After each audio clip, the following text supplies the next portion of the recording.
Episode 1. Traffic lights.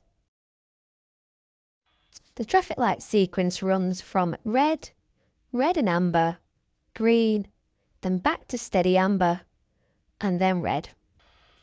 At a pelican crossing, we have a flashing amber light, which means if there's nobody on the crossing, you may proceed. You do not need to wait until the green light.